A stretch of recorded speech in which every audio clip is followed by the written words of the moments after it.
Okay, so I think we're gonna get started now that it's 11 o'clock. So first I'd like to introduce myself. My name's Eva and I work in the communications team here at EURORDIS. And I have here with me Sandra Corbier, who I think many of you know, who is managing the Rare Barometer program. And then we also have Avril Daly, who is our Vice President, who's joining us from Dublin. Thank you, Avril. So just to explain, good morning, just to explain to everybody how today will run. First of all, for about half an hour, we'll have a presentation from Sandra and Avril. And then after that, we will also have a Q&A session for you to ask any questions that you'd like to. If you could please hold until we do that Q&A to ask your questions, that would be fantastic because it makes it easier for the running of the webinar. And before we start the Q&A, I'll also explain from a technical point of view how you can ask those questions. So if you could, for now, please mute your microphones if you have activated your microphone, because otherwise we might get some echoes. And so with that, I'd like to hand over to Sandra, who's going to start today's presentation. So hello everyone, and thank you for joining this webinar. So today I'm going to talk to you about EURORDIS new survey initiative. And just to start with, I will explain a little bit the context. So EURORDIS is developing the survey activity in order to strengthen the inclusion of patient perspective into its daily work. And that's why the Rare Barometer program was created and launched last year in order to facilitate and to streamline the inclusion of patient perspective into social and policy decision making. And through this program, we are going to carry out studies and surveys with a various range of methods, such as qualitative surveys through focus group and face-to-face interviews, and also quantitative surveys. And I must say that quantitative surveys are the biggest challenge, because all the methods that we use to survey people, to do general public opinion surveys, are not applicable to the rare disease community, because, as you know, statistics don't exist about rare disease people, and you also don't have a list of people affected with rare disease.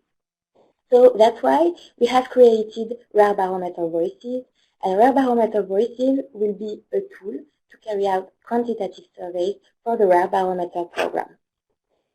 So what is Rare Barometer Voices? It's actually a group of people who are invited to participate on a regular basis to online surveys, to EURORDIS surveys. They actually register in a database and they provide useful information such as gender, age, that will be useful afterwards to study the results of the survey. They are also invited to fill their disease. So the project covers 48 European continent countries. So for the moment, we decided to focus on EURORDIS core advocacy activities in Europe, and further, we will consider the possibility to extend the scope of Rare Barometer Voices. So that's why, for the moment, the surveys and the registration questionnaire is available in 23 languages, the 23 most used languages in Europe. So why we did Rare Barometer Voices is mainly because it has a lot of advantages, and one of the main advantages is that it gives the time to recruit people that will answer to our surveys. So it gives the possibility to represent the diversity of the rare disease population in terms of disease, country, and socio-demographic profile. And it also, the long-term recruitment also gives the possibility to hire the numbers of participants. And we know that it's very important, a lot of people who answer, to give impact to the results.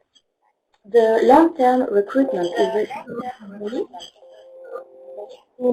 Sorry, you have a follow-up request. Could you all please mute your microphone?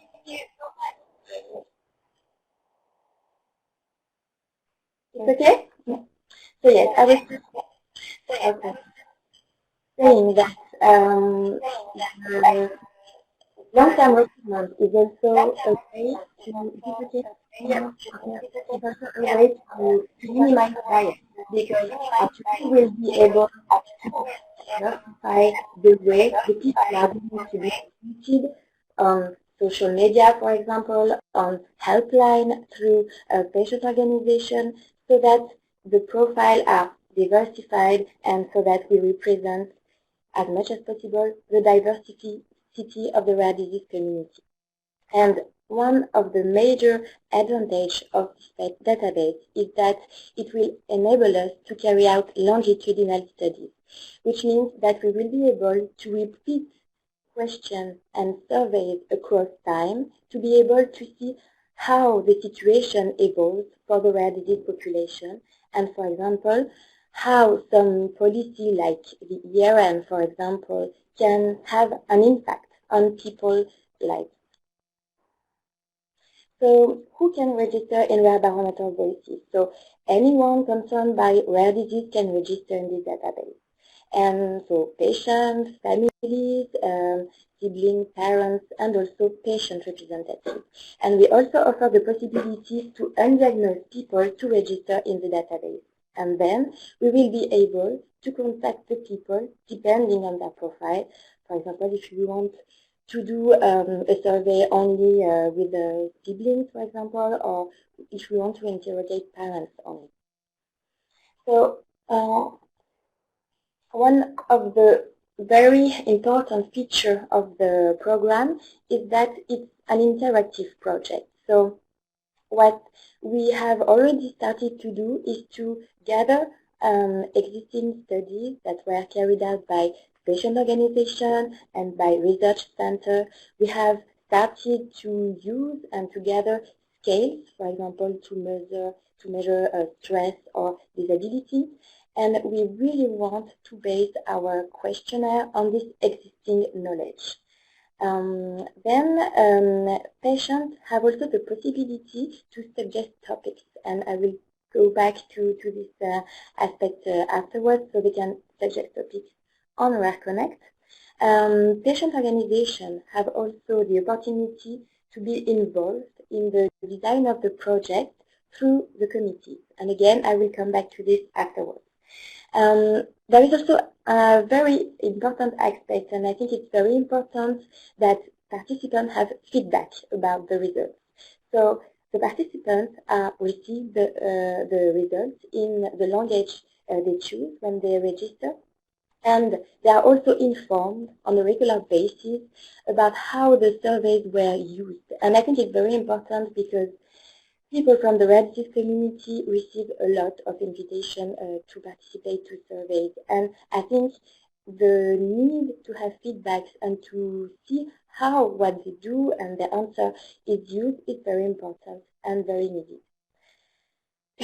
And so to carry out these surveys, we have also started to select tools, and one of the main tools we will use is Sphinx, which is an all-in-one software which enables to carry out multi-country surveys.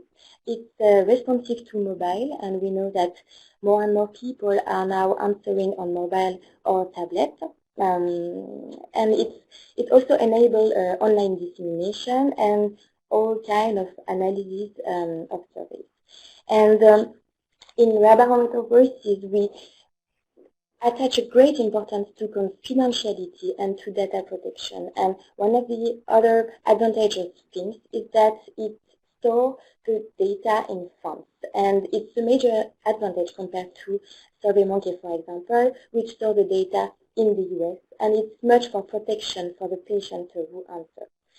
Then the question will also be de-identified, which means that a number will replace the identifiable data in the file, in the survey file, and the result will be also the access to the results will be strictly restricted, which means that only the Rare Barometer team will be able to access to the survey. And and the project has been approved by the French Data Protection Authority under all the criteria I mentioned. About the scope of the survey, so we will not deal with the clinical studies, and the studies will be more related to quality of life, the quality of life of patients, and we have started to think about access to medicine, data protection, diagnosis, and other subjects that will be important for the rare disease community. And now, to make it a little bit more concrete, I will go on our website EURORDIS.org/voices, and I will show you how it works.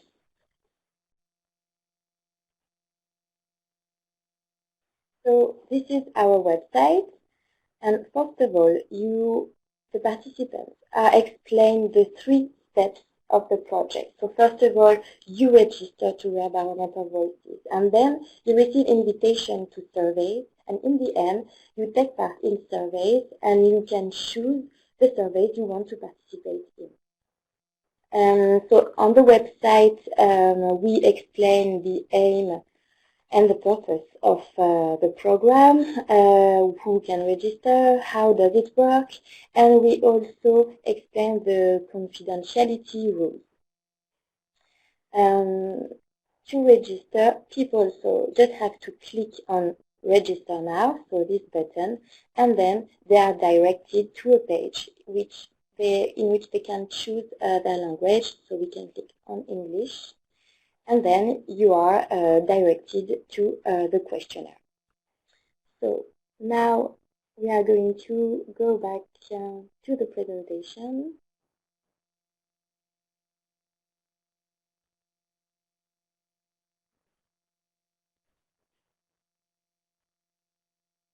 And Avril is going to explain how you will be able to use the results of the surveys for your advocacy work.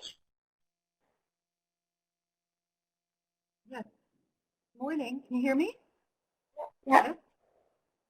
Hi, everybody. Good morning, and thank you for joining us this morning to discuss this really exciting project, Rare Barometer Voices. I think that all of us working within this community, the access to real-world data and real-world information is critically important to inform our work as patient advocates. And while we have in the past used paper forms of survey, we really have the opportunity now to use modern technologies to really coordinate the voice, and not only that, but to reach out into communities through social media and very sophisticated platforms. So it's really good to see all of this coming into our community, and it's very interesting listening to Sandra, and I've heard Sandra present on this before, about how high level this actually is, and the fact that we are utilizing best practice that are used in other communities, and the idea of a protected information, I think is very good to see in our community, and it's really important as well. So it's really great. So anyway, so to carry on with the presentation, just to give you a sense of how you can utilize this information for your own purposes. So to look at the topics that will be studied and the diseases that will be represented here, and also the countries represented, that's very broad. So there will be various topics studied, and as Sandra said, they won't be on the clinical side, but mostly on the social side, the issues that impact on us as patients every day and the communities that we serve. It's very important to have a breadth of diseases represented in this survey, and we'll talk about that again, and also to have that breadth of countries, because it's important to have that diverse experience and be able to represent what's happening in your area and your region. Next slide. Yeah. Okay, so it's also very important to talk about how you can use the results. If you look, for example, at what we have done previously with EURORDIS and the EURORDIS Care Survey in 2008, how that's influenced policy. You know, it's really important, and only recently we've seen how the social care policy has been adopted, and that's really come out of the information that we gleaned through those previous surveys, which is very important to mention. So it's very, very well utilised, and hopefully will continue to be so. So to use it for your advocacy tools, we want to provide the figures and facts for you to use day to day.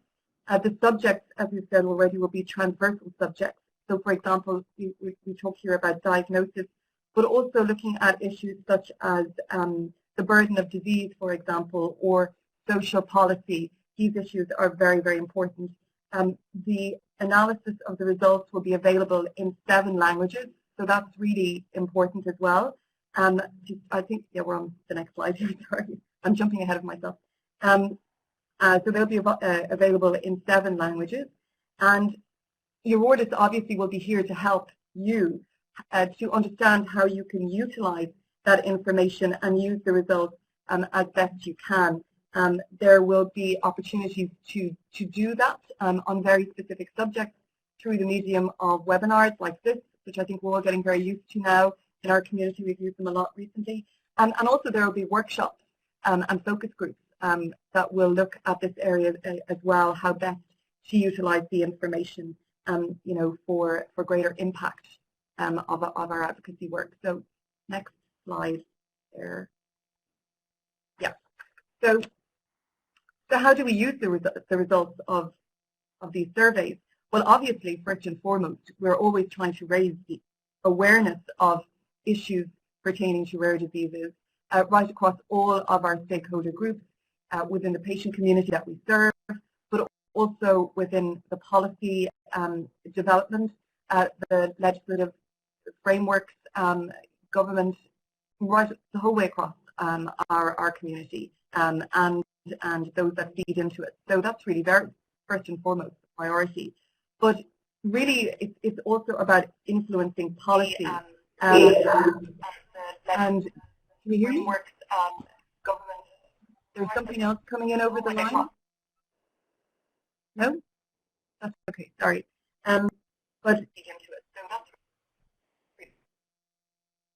sorry, there's an echo on the line. I don't know what that is, but there's an echo on the line. So so yes, just to feed in and influence policy, you know, it's very important for us to have a validated information in order to be able to influence policy. We're in a new era. We have to be able to demonstrate the need for what we require.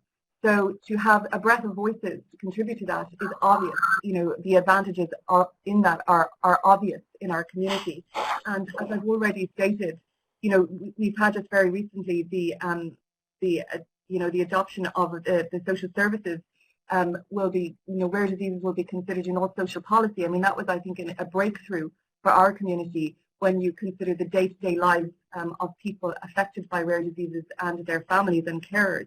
So, you know, we were able to use that to influence policy is very important, and we need to continue along those lines. And obviously, as well, it's important in our funding our work and funding our policy work. And we were able to utilize the information that we had from the EURORDIS care surveys to be successful in our application for InnoCare, which is an EU grant that we were successful in achieving. So, you know, it just goes to show you the practicalities, I suppose, of utilizing this information and how you can use it in the same way. I suppose the example that I would use is when in Ireland we were developing the national plan with our government, and we utilized a multi-stakeholder platform to do that, where patients were very strongly represented. We felt it was critical when you're representing a very broad constituency, and for us in Ireland, the constituency of people affected by rare diseases is almost 300,000. And in a country of 4 million, just over 4 million, that's quite a significant population. And we felt as patient representatives that we needed to get as much data and information on the perspective of those people, because they're all coming from different perspectives, as you can imagine, living with different diseases, priorities are different. So we set up a survey that we did online, looking at the sections within the national plan, for example, patient empowerment sections that cross-cut through orphan drugs, research and information, and basically all of the different areas that we wanted to cover. And we got one of the most significant responses ever from a health consultation in this country. And it was really, really helpful in informing our national plan, which when you sit with people now and go through, everybody feels that they're represented within that plan as individuals affected and family members. So it also, it strengthens the plan, it strengthens it in now its implementation phase to say, well, this is a consultative process, and the views here and the asks are coordinated and clear and are verifiable, and we can stand over that as patients. So, you know, it's very important to have this data. I suppose it's just to stress the importance of that. But in order to do so, next slide, please. In order to be able to do that, we really need to have the voices. And, you know, we need to recruit as many people as possible from the rare disease community and the diverse community. We have 900 people already signed up, which is really great. You know, it's a significant number. But in our community, we really, really need more in order to be able to really utilize this information and this process. It's very important. So we need to represent, as I've said, all situations, all aspects, all regions. That's really important. And I suppose, you know, to say you can't, it wouldn't be very useful to have 5,000 people in Ireland, for example, on the survey. I mean, that's very useful for here, but it's not useful for what we're trying to do. We need the breadth. We need all countries represented and different systems represented as well. So next slide, please. You know, look, if you can see that the information here, it's very clear how many rare diseases we're dealing with. I mean, over 6,000, and each of us have different needs and different opinions. We need to bring all of those experiences to the fore. And it's very, very important that our federations within EURORDIS, our federations within EURORDIS are very active in this area so that the disease-specific areas are well represented, and that's critical. So it's also important, you know, to as national alliances to ensure that this information is fed through, so that we have all of the views captured. And the diversity that exists between not only countries, but, you know, even within countries that are decentralized. You know, I mean, it's important to understand within a country like Germany or France what the different situations are, and we can learn from that. And you know, that's really important. So I suppose just to stress the importance of the breadth of the voice right across our stakeholder group. So next slide, please. So yeah, so fundamentally, you know, this is a really great opportunity, and it needs people. In order to be effective, it will need us to register. So we really are encouraging you to register if you've not already done so, and also to ensure that you can, you know, disperse the information. I mean, if you think about if the work is done from the perspective of EURORDIS, and EURORDIS, you know, its purpose is to ensure that we can be as effective as possible in serving your needs as our members. And so a lot of the work is done, that the information is there. There are templates available in 23 languages that will be forwarded to you, I believe, after this webinar, and will be available for your utilization. So it's important. So we can't stress enough, I suppose, to you to ensure that your networks are informed, so that we can make this this process as successful and useful as, you know, it has the potential to be. And I think we all agree that it has huge Due potential. to only one person being on the line, this call will be terminated unless you press the digit 1 on your telephone. Once again, please press the digit 1 on your telephone in order to continue your call. Sorry, just ignore that. Jean-Marc will manage that from his side. I think it's we can hear Avril. Okay. So just to say, so, you know, please share the posts. You can share it on Facebook. So just join our project. And really, you know, it's critical. I think I've already said the value of this is, for me, it sort of speaks for itself, the value. And disseminate the information as widely as you can. Be aware, though, that this is particularly at this point, that Rare Barometer is for the European community solely at this point. And so it's important that, you know, we get as many European voices at this stage involved. So we really want to hear from you, and that's really, also we can share the webinar afterwards, and I know that Sandra has a lot more information that she wants to give to share with you. And after this, we really want to hear from you what your suggestions are. Maybe you can share your own experiences in this regard. But, you know, fundamentally, why we're doing this is really to amplify our voice as the rare disease community, all its stakeholders' voices, and it's essentially and critically the breadth of that voice. The breadth of that voice within the 6,000 to 8,000 rare diseases that we represent, the breadth of that voice within the disease federations, and the breadth of that voice within countries and regions. The more the merrier, and the better for what we're trying to achieve. So I think that's all I have to say at this point. I hope that was clear and it wasn't too muffled or anything like that. But as we said, the information will be available to you following this this webinar, and as we develop, there will be processes in place in order to share information. Yeah, so thank you, Avril. So apart from the participation and the registration to Rare Barometer Voices, you also have the opportunity to advise and to suggest and to participate to the design of the project.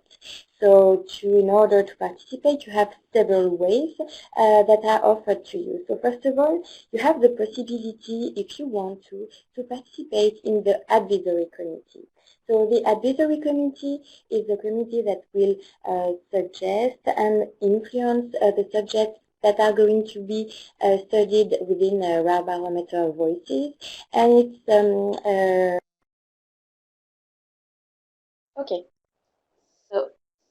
Okay, so as I was saying, so you will have a policy group that you can join, and there is also an expert group composed of academic partners and corporate partners, and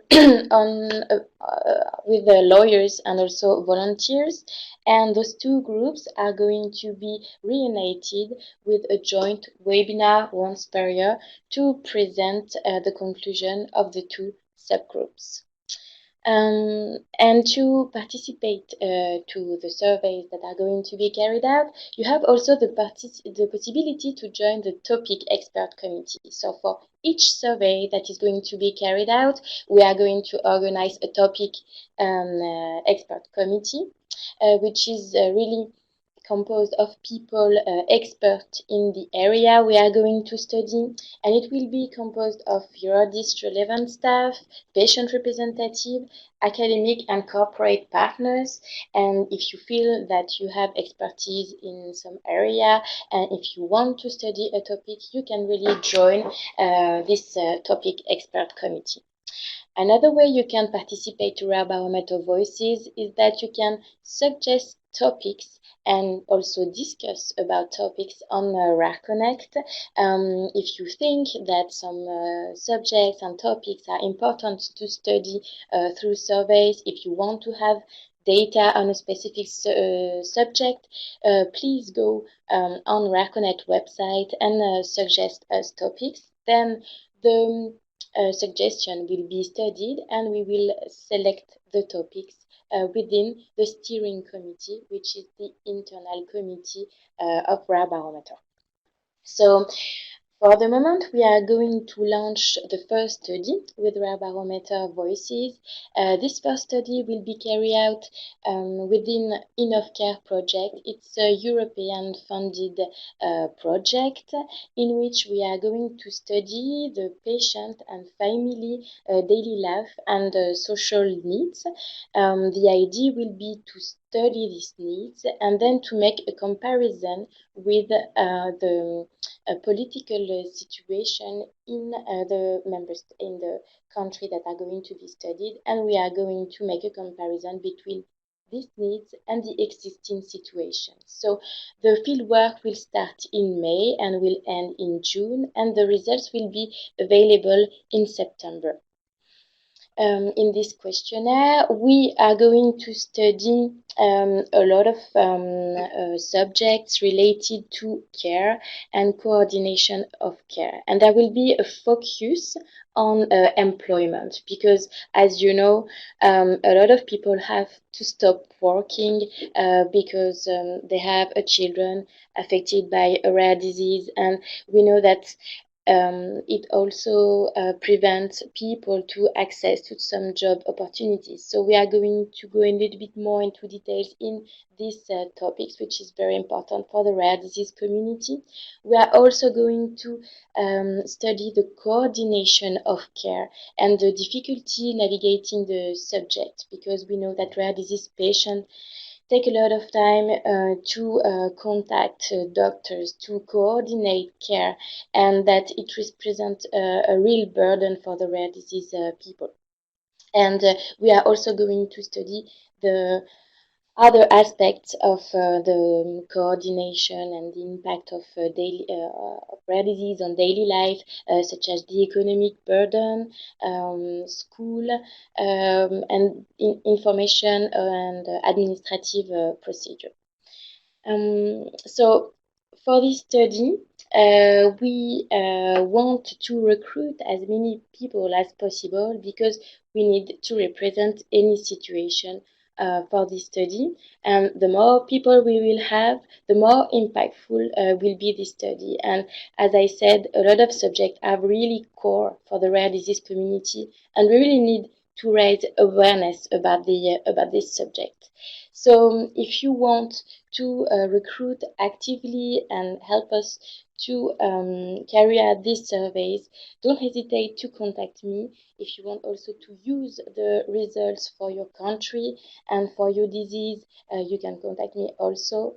And you can also ask me if you want to participate in the committees, if you want to suggest topics to studies or any other question.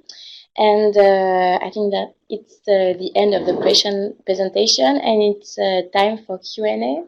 So, Eva?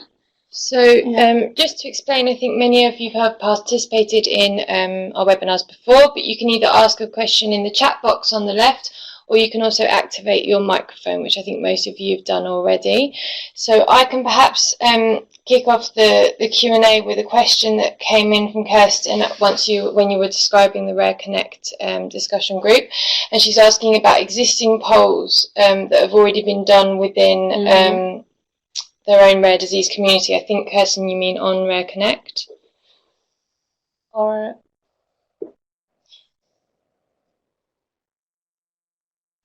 yes, is it on Rare Connect or on the rare disease community? So, as I said, one of the first work of the Rare Barometer program will be to gather all studies that have already been done in the rare disease community, and for each survey that is going to be carried out, a literature review will be done, so to ensure that the questionnaire and also the analysis is based on what have already been done within the rare disease community. We think it's very important, and it's we don't want to waste all this knowledge that has already been gathered previously. Okay. And good morning, Renee. Thank you for your question of how many participants from one country would you say is a minimum in order to have valid country results? So for countries, I will say that first of all, it depends on the country, but I would say that 200 participants is a minimum.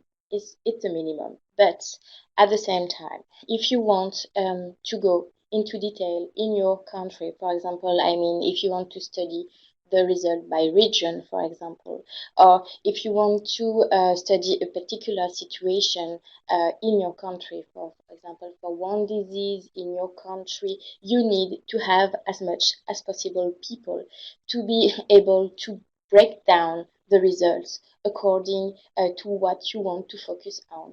But I would say that with 200 people, we can at least say this is what is happening in this country. Okay, and Kirsten, yes, the slides will be shared afterwards. Is there anybody, Jean-Marc, I think, have you unmuted? Is there anybody that would like to ask a question by microphone?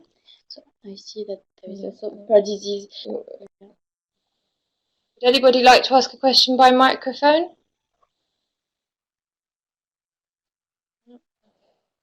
So Diana is asking, will the results be divided into diseases or just generally on rare diseases? So the result will be presented generally on a global level, but the thing is we want to study the result also per disease. But to study the result per disease, we need to have a sufficient amount of people per disease. So it's going to be actually a case-by-case reflection. It means that depending on the prevalence of the disease, depending on the activity of the network, we will be able to define a number of people to reach to study the result per disease. And if you want to study the result for your disease, you can contact me and we will gather our means to be able to recruit so that you can have the result for your disease. Okay, great. And Emma is asking, might there be options, for in the future for patient organisations to run their own research initiatives using the system? So for the moment, to start with, because we have to start somewhere, we are going to study to do only surveys for the rare disease community as a whole. And then we will study the possibility to have disease-specific surveys, but really, for the moment, we need to start somewhere, and we will have we will focus on transversal topics and transversal surveys for the rare disease community. But then I think it's true that it can be possible to have topics that are interesting for a group of disease, for example. And as I said, for the moment, we are going to have the result by ERN groupings. So that's already a start to have, subjects that are more related to a type of disease.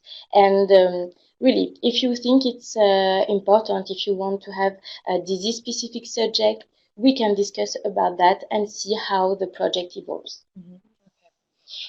Thanks, Amy, for your question, which is how many surveys will you be inviting patients to take part in each year? So we estimate to carry out 3 to 4 surveys per year. And so we want to find a balance really between under surveying people and over surveying people because people need to be still active in the group, but they shouldn't be, invited to answer to a lot of surveys.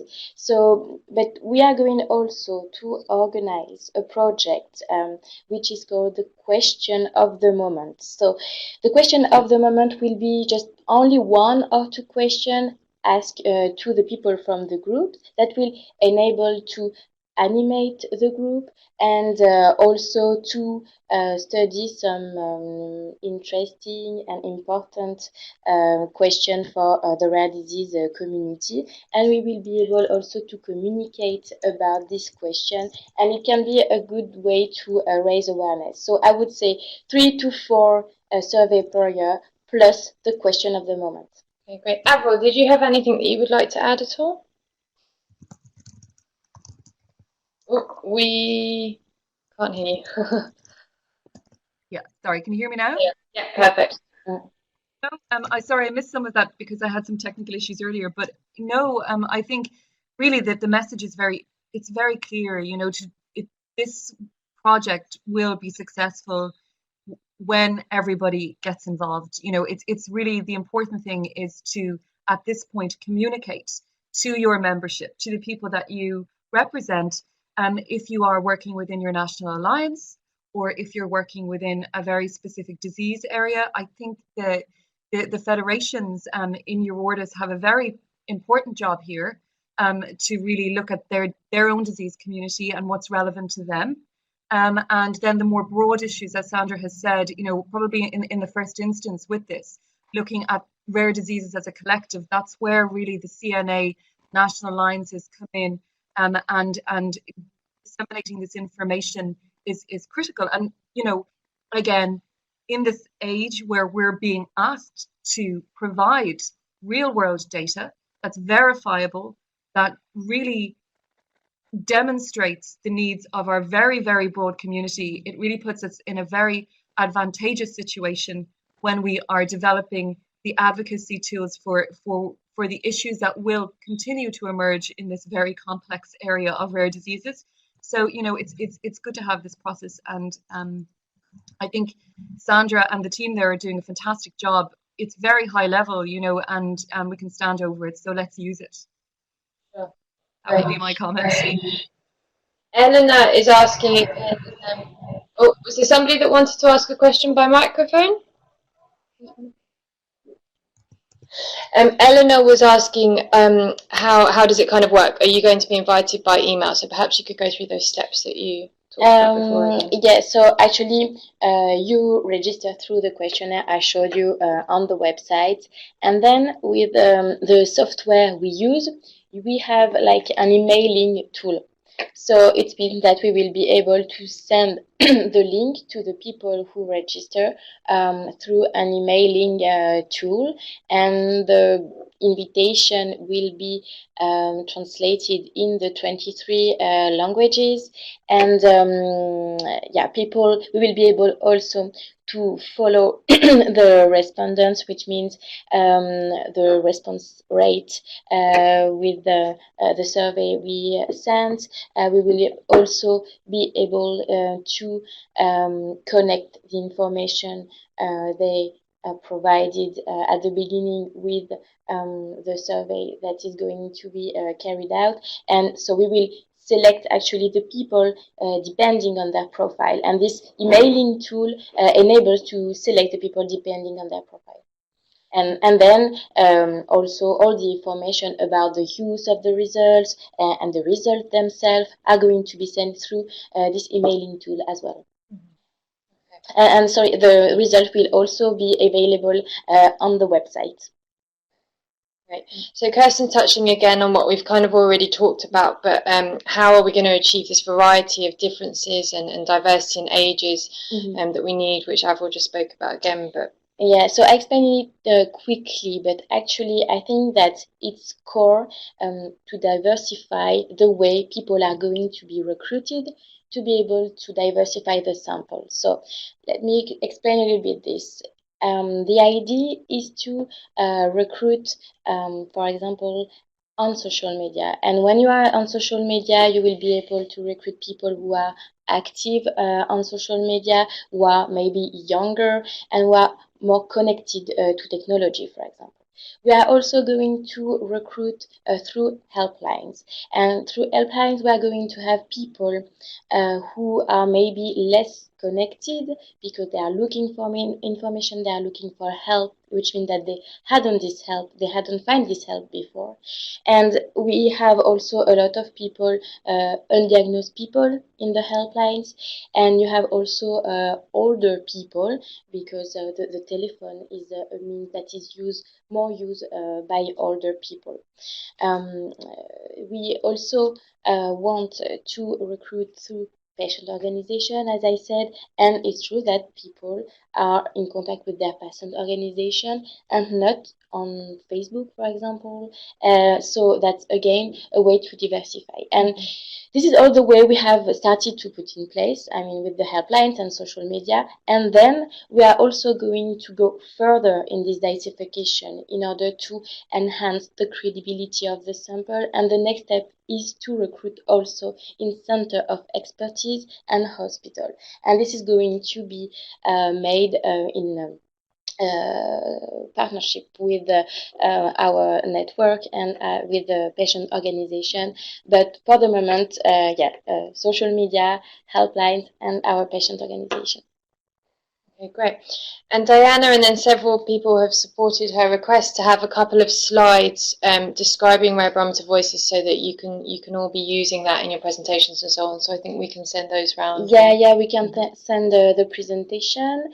And so actually you can also maybe during conference use this webinar.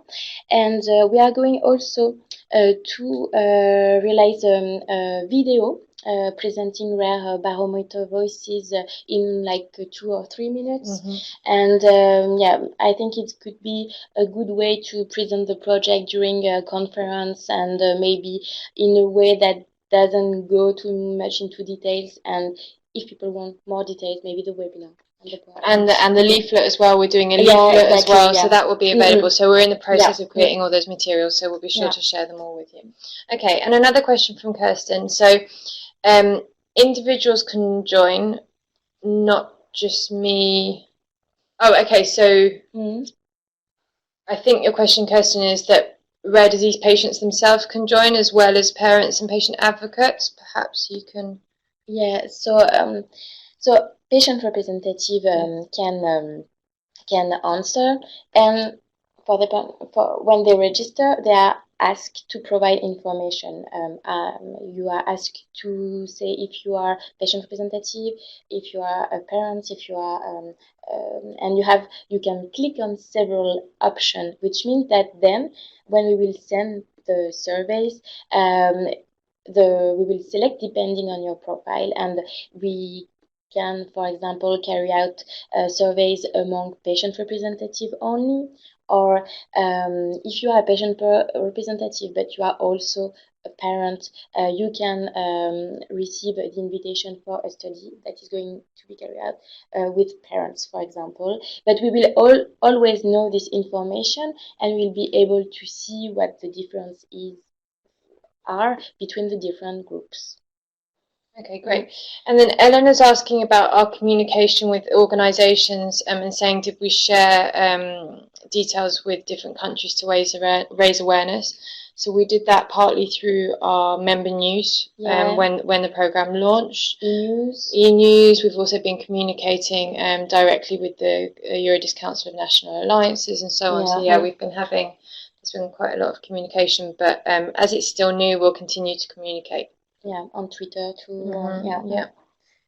Okay, and then hi, but Jan, sorry, your question just disappeared.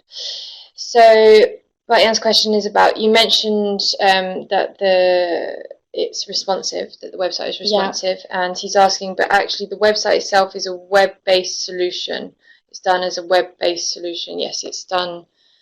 So yes, so the website is responsive, and the questionnaire is different. Actually, it's related to the software Sphinx I mentioned. So it means that the website is responsive, and the questionnaire within the website is responsive too, and the surveys are going to be responsive to mobile and tablet too. Responsive is great, we agree. Yeah, we see that with the people who started to register, a lot of people register through mobile and smartphone. So I'm really happy that it's possible with Sphinx. Okay, were there any more questions, or any questions perhaps by microphone? We would love to hear your voices. Oh, I think that's a conversation going between two participants. So we'll. Okay. I think that. So we are connecting people. Yeah, that's good. Avril, did you have anything else, or if there are any more questions from anybody else? No. Okay, so if you have any other question that you hadn't the time to ask, or if you have questions from your network when you start disseminating and communicating about the project, really don't hesitate to come back to me, and I will be glad to answer all your questions. And after the webinar, we will send you the presentation, we will send you the link to the register webinar, and all the template email and Facebook post I will shown. So yeah. Okay. Thank you. Okay, thank you very much, everybody, for your participation. And yeah, fantastic. Thanks, everybody. Thank you. Thank you, Avril. Thank you, Avril. Bye. Bye. Bye-bye. Bye. Thanks, everybody. Bye-bye. Thank you. Bye bye. Bye-bye. Bye.